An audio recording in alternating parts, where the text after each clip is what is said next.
I felt like a fish out of water. I felt like I had to throw away a lot of what I knew and a lot of the normal processes and practices that we would use, and be prepared to start again from scratch.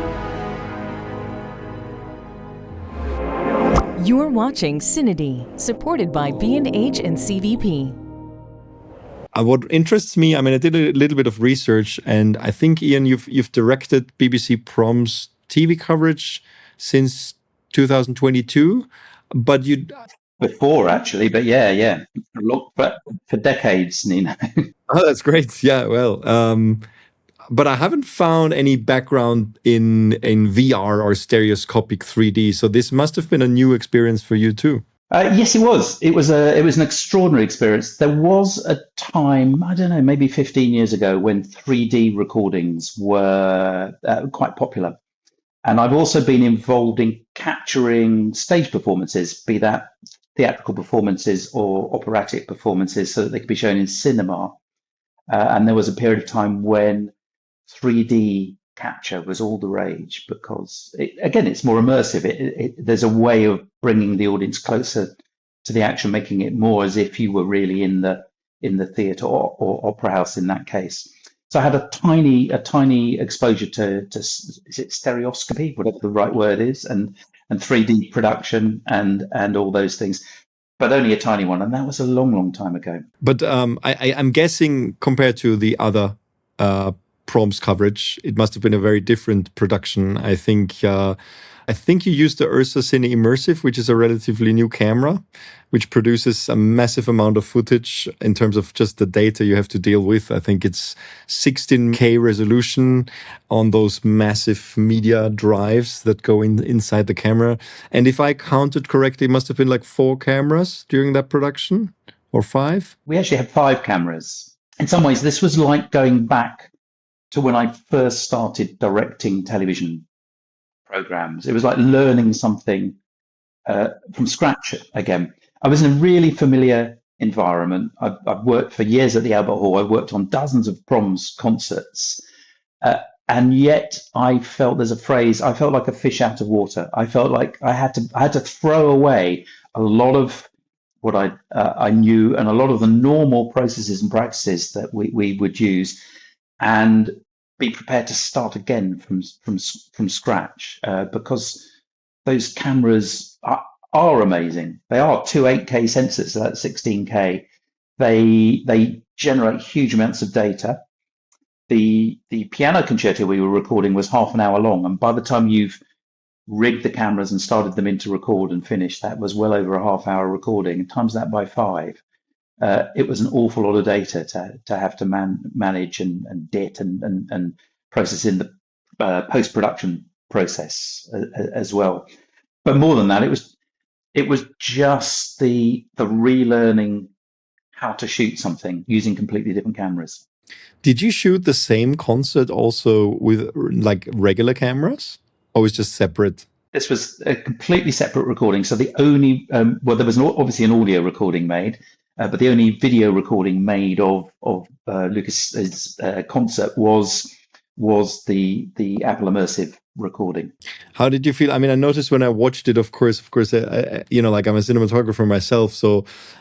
And with immersive video, you always have kind of the time, because it's not as fast paced as regular television. You have time to look, where is the other camera? Because of course, like in many cases, it will be in shot somewhere. So how did you decide about the camera placement in the whole? Especially also considering you had an audience there, of course, and not to kind of, obscure their vision too much. So we're used to finding camera positions in the Albert Hall that work with the audience, because it's important we don't upset the audience as much as possible. And we always remember not just the television audience or the audience on the Apple platform, but we also remember the audience in the hall. But we're used to finding those positions. But the biggest challenge was picking positions for the Blackmagic cameras. They worked in such a different way.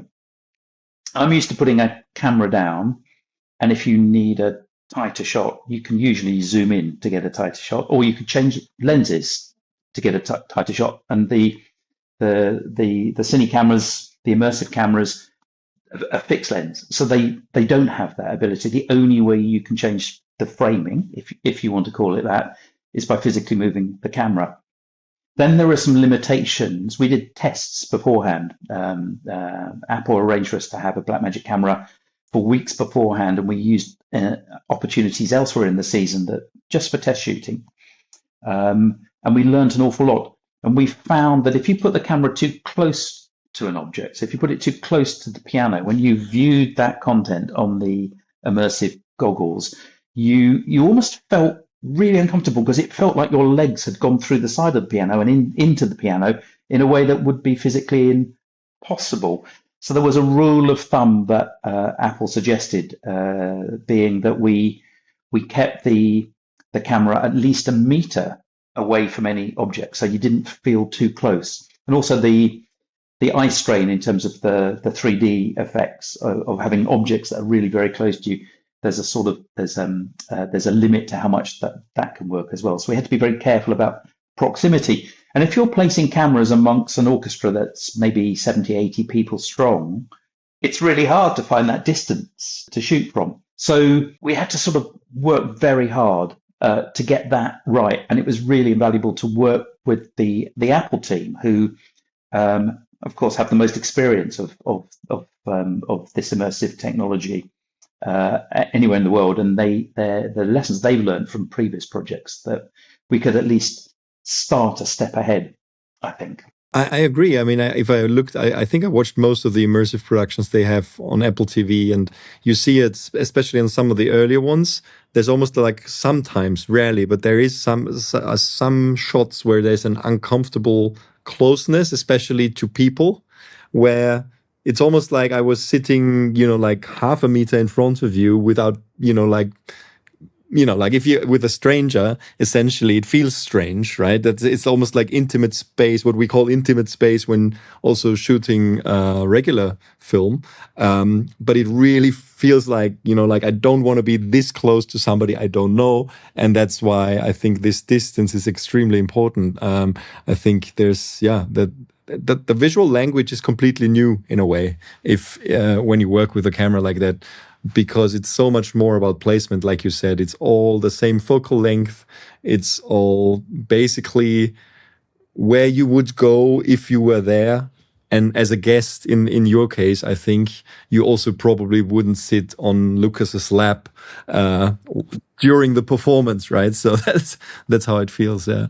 But there were positions that we could import from conventional Proms coverage. So there's a shot in classical music television where you put the camera, and it can be a little remote mini camera. You put the camera very close to the one end, either the left hand or right hand end of the keyboard, and you shoot along the line of the keyboard. Conventionally, that tends to be a sort of closest shot on the hands and the fingers working the keyboard. And we found, again, by test shooting beforehand, we found that you can do that. But because these cameras have a 180-degree field of view, there's no such thing as a close shot, because it's effectively an ultra-wide-angle lens that you're framing. And I think we all know that framing wide-angle lenses, wide-angle shots, it's harder, it's more critical to get that right, because there's just so much more to compose in the frame. So you had those challenges. But at the same time as being a wide-angle lens, because the goggles direct the field of view in, it's almost like shooting with a sort of standard mid-range lens, like a 50mm lens or something, because that's the field of view you're sort of looking at, maybe a 35mm, 50mm, that sort of equivalent full-frame lens. So every single camera placement, it was very quickly apparent, had to be considered as both a wide-angle camera and a sort of more standard lensed camera. And to get a shot that worked for both was the challenge. Well, one thing that I felt myself, because it is for an immersive production, it's relatively long. I have 35 minutes. I think if you compare to the other titles they have in the library, around 15 minutes, sometimes less. But of course, I mean, because of the music tracks that he's playing, I guess that's where the length is. But at some point I wondered, like what would be really amazing for a follow-up production, but if the camera would sometimes do very slight movements and, you know, like come up closer to, because I think there was this shot of where he had the piano in the foreground and then him playing almost as if it would do like a half circle, maybe on an automated slider or something like that. Because it gives you, as somebody who also enjoys going to classical music concerts, you always feel this distance, in a way. You're, of course, like if you like you don't have the best seat in the house, you're relatively somewhere in the middle or back. And, but this gives you a sense of realism, this immersive video, where you almost feel like I really want to move, even not necessarily closer, but just be almost freer around moving, you know, like around the instrument and so on. What do you think? Yeah, no, I think that's a really good point. And I think the experience we gained on doing this, I would be more in favor of movement. We had conversations with Apple, and we looked at some of the previous immersive work that was available. And Apple's advice to us, I think, from their experience was, if in doubt, just don't move the cameras, because different viewers react to the experience differently. And some people can't stand that sense of movement of a camera because they know they're sat with the goggles on, they're sat in a fixed position, and their senses are telling them they're moving, and that conflict can confuse the brain and almost give a sense of, if it's too extreme, almost a sense of almost travel sickness. So yeah. Apple was like, if in doubt, don't move. Also, there's a massive practicality that filming a prom, however you film it, you have to contend with. That prom is live on radio. That prom is there for the audience in the hall, and it will happen when it's scheduled to happen. And nothing really, barring extraordinary circumstances, nothing delays a prom because it's a performance. So there was a very limited time by which we had to rig the cameras in position on stage. There was a very limited time to de-rig them afterwards, because the piano had to be moved afterwards as well. So we had to, for practical reasons, we had to sort of limit our ambitions. A, that was the advice of Apple in terms of the movement, and B, just simply the timescales involved. And then there was a whole other thing. Until that orchestra turns up on the day, that morning, until they set the stage, and that might change. It's always possible that a conductor or an orchestra will change their layout. The piano will almost certainly be in much the same place, but the orchestra around it might change. We couldn't finally decide where to put each of the cameras. I wanted to put a camera on the stage fairly near, but a meter away from the bass end, the left-hand end of the piano keys, looking out into the hall, because you get that scale of the hall. And I thought you could see Lukas performing to an audience for the first time. And although the hall's quite dark, the attention should be on Lukas. You get a sense of place by doing that. But we didn't know where the desks of the violins would be. We didn't know exactly how we could place that camera until the orchestra was beginning to lay itself out. So there were real practical limitations with the positioning, just because of the schedule that a typical day at the Proms always has to run to. Very interesting.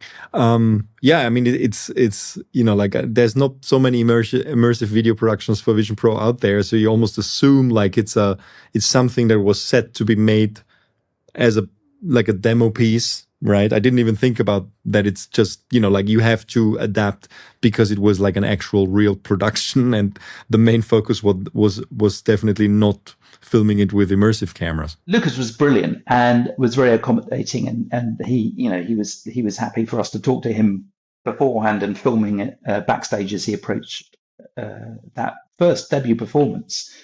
And I would completely have understood if he said, no, I want to concentrate on my performance, because that's his prerogative. And there's a responsibility not to interfere too much with the artists when you're filming a prom. So, and it's only ever going to happen once. There's no way of going back and doing a retake. There's no way of going back and repositioning cameras and getting take two for different shots. It's just really live, really debut performance, and it's only ever going to happen once. Let's talk about the audio a little bit. Like this URSA camera doesn't have any ambisonic microphone. So maybe you can walk us through the spatial audio chain. Like what kind of capsule did you choose? Where was it placed? Like how was it mixed? And did you actually reconcile a fixed orchestral mic plot designed for the stereo radio broadcast with an immersive mix that pretends the listener can move? Because I also noticed that when you cut between the cameras, it didn't change the audio, right? It didn't. That was something where I was like, well, maybe it would be distracting, but maybe it would also be, like kind of augment the experience of being in different positions in the audience. Yeah, I think the audio side of things is not my strong point, because we had Spiritland do the mix. Livewire employed a company with spatial experience to do that, but obviously had many discussions with them about how they would do it. And one of the advantages of filming at the Proms at the Royal Albert Hall is there is a full mic rig. Some of the mics are permanently there for 2 months of the summer, season wide, to capture all 70 odd Proms that take place at the Albert Hall. Some of them are positioned specifically for each Prom, depending on that orchestral layout we were talking about. So there was all the stems, all the individual mic tracks were available for the spatial remix. And Spiritland negotiated some additional mics to capture the sort of the spatial aspects of it. And I don't remember the detail off the top of my head, but there were lots of discussions, and again, very limited time. And some of the slung mics, the main stereo pairs, the sort of equivalent of a decker tree that are slung as you go away out above the audience, some of those mics, it's very difficult to get access to because the hall is so busy with orchestras, sometimes 2 orchestras coming in every day. There's precious little time when you can clear the arena and you can put devices in that allow you, or lower the slings that allow you to adjust those things. So it was a challenge, I know. And we also took some exterior shots of the Albert Hall just to set the scene. And again, there was a spatial mic on the end of a pole that came with us, but I'm afraid I couldn't tell you which sort of mic that was. Yeah, no, it's just interesting to me to hear, because it's also a format that everybody's still exploring, right? There's no right or wrong. There's just basically you see that every production does it a little bit differently. And especially with music, there's a million different ways you can do things, also audio-wise, of course, in presenting it. And I think it could be jarring to actually cut between the different positions also audio-wise. We had these conversations when stereo sound first came in, and how long ago is that? So that's decades ago. We had the conversations. If you cut to you're in the audience facing the orchestra, and then you cut to a reverse shot that's showing the conductor, should the stereo sound stage change around? And I can remember experimenting with it then, and it's just you sort of bizarrely you lose a connection with the music because the stage switches, and it's too confusing, I think, to hear. So I'm sure the same applies. What about the post-production? You mentioned the massive amount of data, but were you deeply involved with the post-production? Like, how was it dealing with that amount of data? Because I noticed, I don't know if the release, when it was released, was in any way related to when it was finished, but I noticed that I think you shot it half a year before it was released. Yeah, I think these processes just take time, and again, if you want to do something really well, it's always worth putting the effort in to polish up and make what you've got as good as possible. And again, there were lots of learnings, not just for the BBC team, but for the Apple team as well. We were comparing notes, but it was like going back to the very beginnings of non-linear editing, because you if you wanted to try something on a 3-minute clip of the piece, it might take 2 or 3 hours to render that clip. So you very quickly learned that you had to try these things in sort of 30-second bites, and even that would take half an hour to render sometimes. And if it didn't work and you wanted to adjust something slightly, it was another half an hour before you could find out the result. So that very slow incremental step of adjusting things was a flashback to those early days of nonlinear. But yeah. we've got so spoiled by the modern digital technologies that we can use in conventional television. It was a reminder of how difficult it can be, time consuming. Which is why they invent things with 16K, so you have to buy new computers. But it was a really interesting process. All of that, all of the technical side, just ensuring that the 5 URSA Cine cameras were working as they should do, negotiating with the hall because the light levels are fairly standard. The orchestra has to play at a certain level. You can't just light it for filming. So it had to be workable for them, and it had to be suitable for the audience in the hall.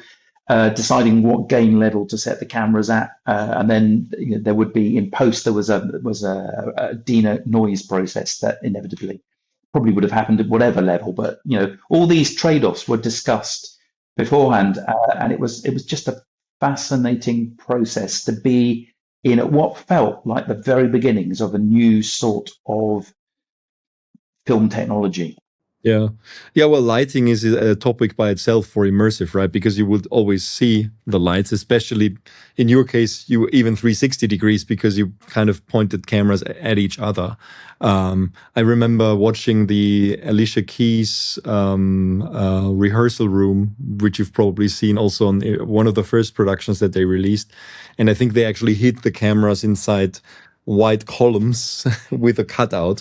But it was a quite interesting experience because you really felt like the fly on the wall with them talking to each other and so on.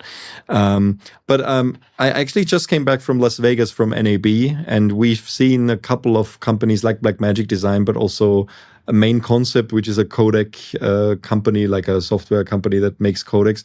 They introduced a codec, and also I think Blackmagic Design announced something around that will actually make it possible to live stream this immersive in the future. I mean, I'm thinking, just because you say it's always live on radio, this is maybe something to consider for the future for the BBC as well. Now Abby is listening, for maybe live streaming this. I mean, of course, with a little caveat, which is always this chicken egg problem with a Vision Pro with a very small installed user base, which of course everybody has to consider, and like how much does the production cost and so on. But and how is that going to change with any potential future models or not? But I'm just saying Apple themselves seem to be focusing a lot on this live stuff with sports now. I think they do NBA and some other sports live streamed on immersive now in the US at least. So this could also be something worth exploring, I guess. Yeah. I think there's a quality about an immersive production, and it goes back again in our early conversations. I can't remember who. Someone from Apple said, immersive productions give the viewer the agency because you can have the same shot, you can watch the same thing half a dozen times. Every time you come to that shot, you can look at a different bit of it. And you have the agency to do that as the viewer. But in traditional film, it's the director who is directing the attention of the audience, of the viewer, to a particular thing, to a close-up, to a wide shot. You shoot it how you want to for a reason. Those sort of techniques disappear largely when you're doing immersive coverage. And that's its point. And I don't know about you, Nino, but the taster tapes that you've seen, and some of the I don't know if you've seen some of the longer edits on the Apple portal, but I think some of the best and most engaging bits of content seem to me to be the sporting content, because it's sort of as close to being there without being there as you could possibly get. And simple things, how many football matches must I have watched in my life? And I can get quite excited watching conventional HD football match, 4K football match. But the behind the goal shots shot with an immersive camera, where you can actually see the three-dimensionality of it all, and you can the skill level of the players to avoid the tackle or to make the tackle or to avoid the tackle and then go on and score the goal. Suddenly it means so much more. And I would think that there would be a market at some point when the technology catches up, which inevitably it will eventually. streaming these really high quality feeds so that the acuity of the experience is comparable to that of real life naked eye. But if you're able to do that and stream it somehow and manage all that data, I think it genuinely be really exciting. I completely agree. I mean, if you were not able to attend a sports event or concert in person, and you have a chance to do that through immersive, it's probably the closest you can actually experience it, other than being there. And I'm sure this will even be something that people would be more than willing to, like pay money for individual performances. It's just, like, I guess they still have to figure out, it's almost like I keep, the more I use the Vision Pro, I understand why, like it's a luxury item for a lot of people, of course, because it's $4,000 on, like it's very hard to justify. On the other hand, if it was as a booth experience in like a set location, let's say you can go somewhere and there's 20 of those sets and you can just put them on and you pay £20 to attend a concert like that, I think a lot of people would probably do it if it's done right. But like I said, it's a bit of a chicken egg problem, because I think, I'm impressed by the technology, and I'm sure you've also had the experience. You try to explain it to somebody who hasn't experienced it, and it's very hard. When we shoot a normal film, you can show them a trailer and get them excited. For something like this, it's very hard to actually transport the excitement if they are not willing or able to put it on their head and experience it for themselves. So that's why I'm saying chicken egg problem. It's almost like you kind of need to force it onto people in order to realize how cool it is, right? But you can't do that. That's what frustrates me a little bit. Yeah, I know what you mean, because that's exactly right. And I guess with any new technology, there's always a high level initial cost, which inevitably will fall. But in my experience, the first Apple headset that we had in the office, I think we had one to begin with, and people were queuing to have a go. So we weren't forcing anyone to have a go. They were coming to us and saying, please let me experience that. Without exception, everyone was amazed. You put it on and you're in another place. You've been transported somewhere else. And it was just as much fun in a way for us watching the reactions, the physical reactions of the person sitting with the headset on. And I can remember there was a shot when I think a basketball hit the lens of the camera on one of the previews. And you knew when you got to that point, because the person sat in their chair would go, whoa, and they'd recoil from the basketball, because it's so realistic. Yeah, it just has to be experienced personally for people to appreciate it. So going forward, as a final question, what is your plans? Are you inclined to do more immersive production, or is this a one-off and you see what happens, or are you going to chase more opportunities like that? Well, personally, I really seem to take to it quite quickly. I had to learn, or I had to unlearn lots of the conventional things that I do in my everyday work in television. But that process seemed to go quite quickly, like trying not to move the camera, like keeping things a meter away. That sort of worked itself out quite quickly. And having learnt all of that, I think I'd love another go, because why would you want to stop there? Because I think you like to, all of us in the job that we do, if we're creative, I don't think we ever walk away from a job entirely happy with what we've done. We might be broadly happy, but there's always something we want to do better, or always something we want to try differently. And so personally, I'd love to give it another go. Great. Thank you so much for your time, Ian. It's a pleasure. It's a pleasure.